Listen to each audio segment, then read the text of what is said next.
Good morning, class.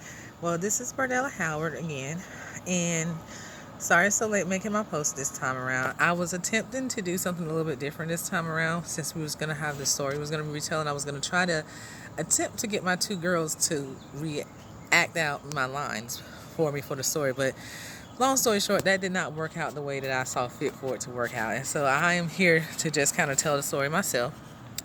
To begin, my therapy type was humanistic.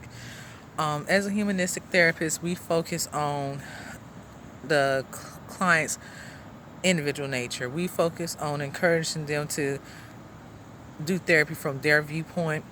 We're empathetic and we want them to see and realize their own self worth in order to help them heal and go past their point problems that they're having. So, with that being said and done, let me go ahead and get into my story. Please excuse me because I wrote this as like script, so I'm just gonna kind of read it as a script. So, to begin, we're at the scene of Cinderella running out after her stepsisters had done tore up her dress and everything, and they're running out.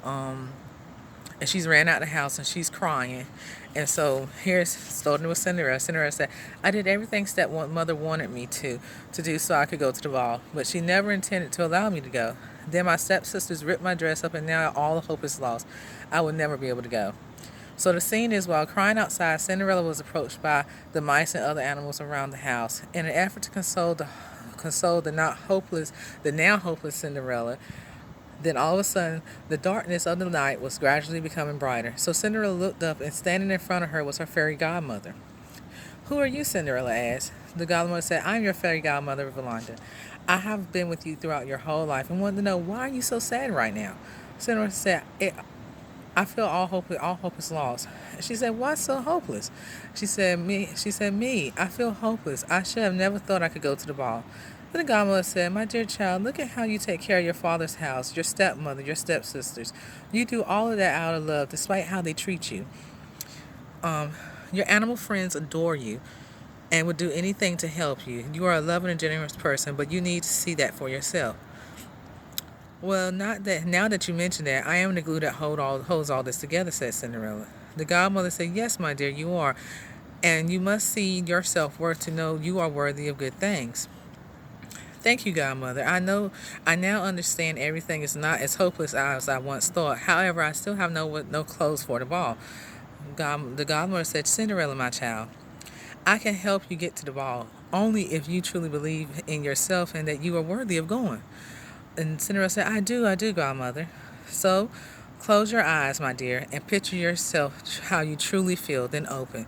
So Cinderella did as the godmother requested, and when she closed her eyes, she thought about how much love she had in her heart for everyone and everything, and that she knew as long as she believed in herself, anything was possible.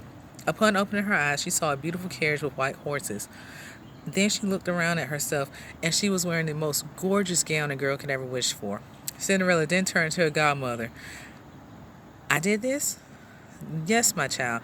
All I did was supply a little magic to help you look how you feel on the inside. Let's see. I'm sorry, y'all gotta turn the page.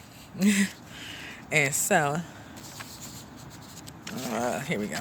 And so, thank you, Godmother. Thank you so much for helping me to see and that I love myself. Thank you. So, Cinderella hugged her godmother and gave her a kiss on the cheek. Then she walked to the carriage with her head held high because she no longer felt like the worthless, helpless person she did before. She understood her self worth and her love and loved herself. There is no need to tell the rest because we all know the rest. But Cinderella went to the ball and conquered all her fears to find her Prince Charming, and they all lived happily ever after.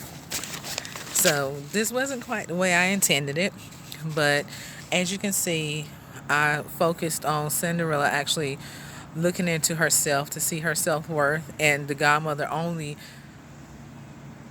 supplying the magic to allow her to accomplish what she thought as herself she could accomplish. And on long story short, she seeing that she was actually worthy of good things when she didn't think she was at first. So I hope you all enjoyed my story. I know it was really short. It wasn't the one I intended to have for you, but please let me know if you liked it. Thank you. Have a nice class, okay? Bye-bye.